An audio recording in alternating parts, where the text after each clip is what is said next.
Hello everyone. In this lesson, we are going to solve an optimization problem using the Simplex method. When we are dealing with problems that have just two variables, we can use a graphical approach. However, real-world problems often involve more than two variables, making them too complex for a graph. That's when we turn to the Simplex method. Now, let's dig into the lesson outcome to see what we can achieve. To solve an optimization problem with the Simplex method, we begin by finding an initial feasible solution. This initial solution is typically obtained by introducing slack variables, often denoted by S. So what is slack variables? Slack variable is the variable that is used in a linear programming problem to represent the amount by which a constraint is not met. By introducing slack variables, we can convert an inequality constraint into an equality constraint, which make it easier to solve the optimization problem. For example, let's consider two constraints that represent limited resources, which are hours of labor and pound of clay.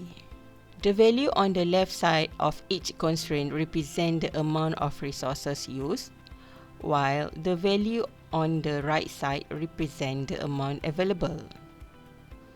To convert inequality constraint into equation, we introduce slack variable for each constraint. When the amount used equals the amount available, the value of the slack variables becomes 0.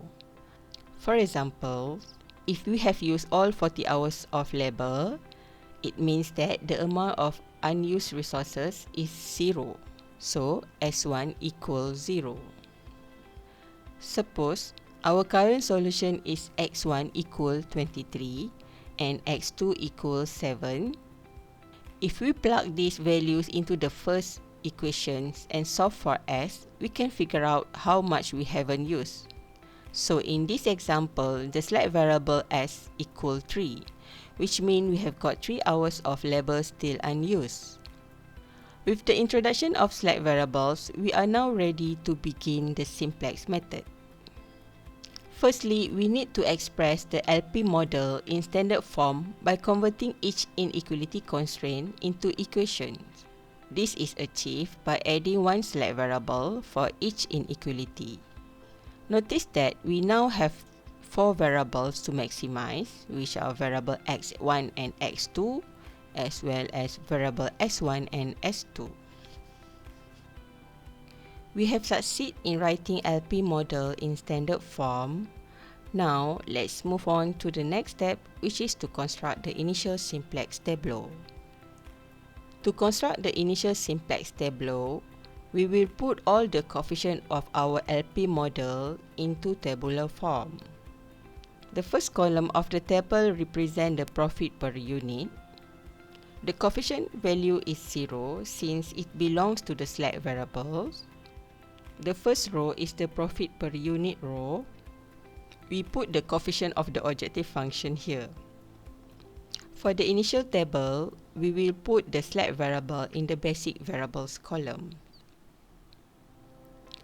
Each inequality constraint appears in its own row as follows.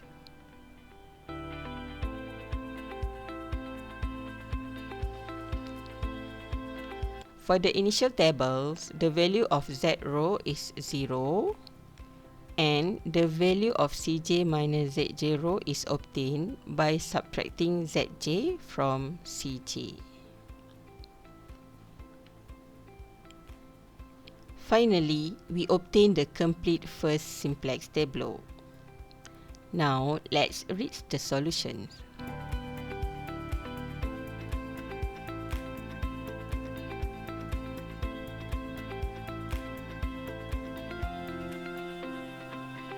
To achieve the optimal solutions, all value in the Cj minus Zj row should be negative or 0.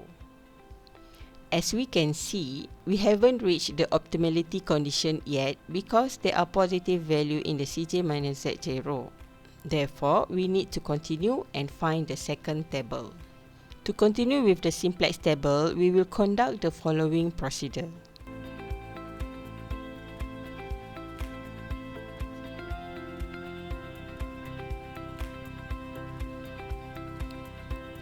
Next, I will guide you through a step-by-step demonstration with examples. We begin with step 1, where we figure out which variable should enter the basic variables column.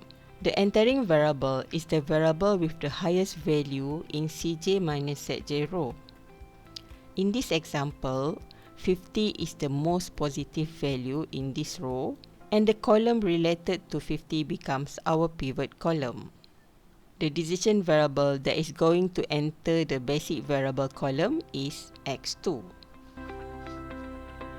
After we have determined which variable will enter the basic variable column, we need to find the variable that will exit in the next table.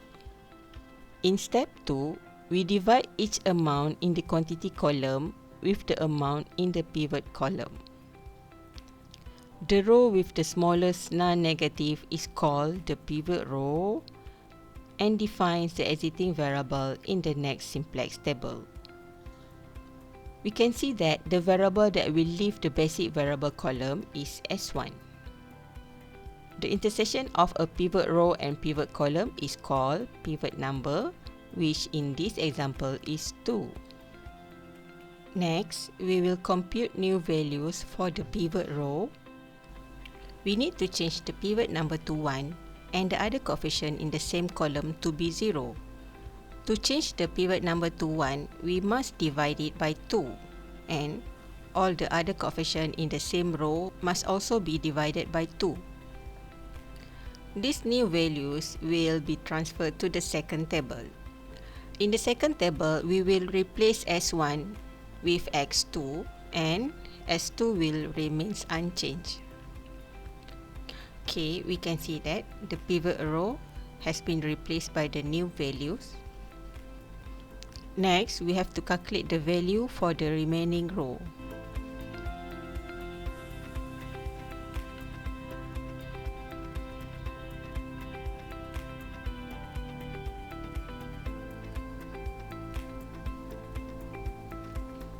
Okay, so the last step is to calculate Zj and Cj minus Zj rows.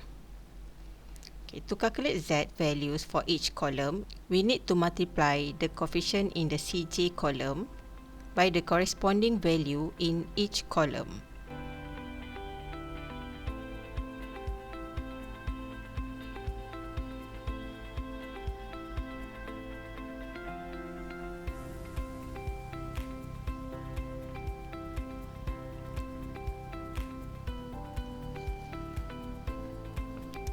Next, calculate the values in Cj minus Zj row by subtracting the Zj values from the Cj column coefficient. After completing an iteration of the simplex method, we need to check for optimality condition. As we can see, we haven't yet reached the optimality condition because we still have positive values in Cj minus Zj row. Therefore, we have to continue to find the third table. The current solution for the second tableau are as follows.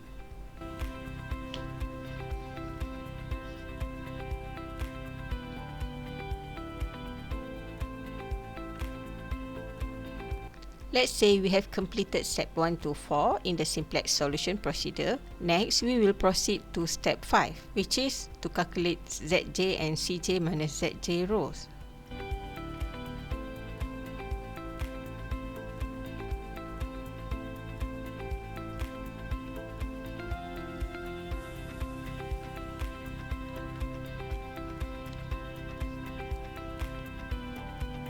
Since all numbers in Cj minus Zj rows are 0 or negative, we have found the optimal solution. The optimal solution for the third tableau are as follows.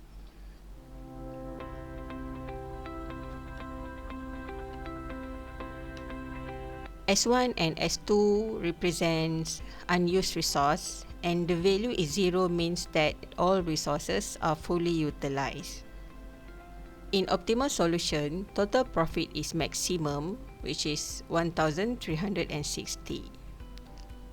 To solve linear programming problem, there is no need to perform the laborious calculation of the simplex method manually. Instead, we can utilize software such as POM-QM for Windows to obtain solutions. These software tools offer user-friendly interfaces, allowing us to input the problem's constraint, objective function, and other relevant parameters. Behind the scenes, the software applies the simplex algorithm to find the optimal solution.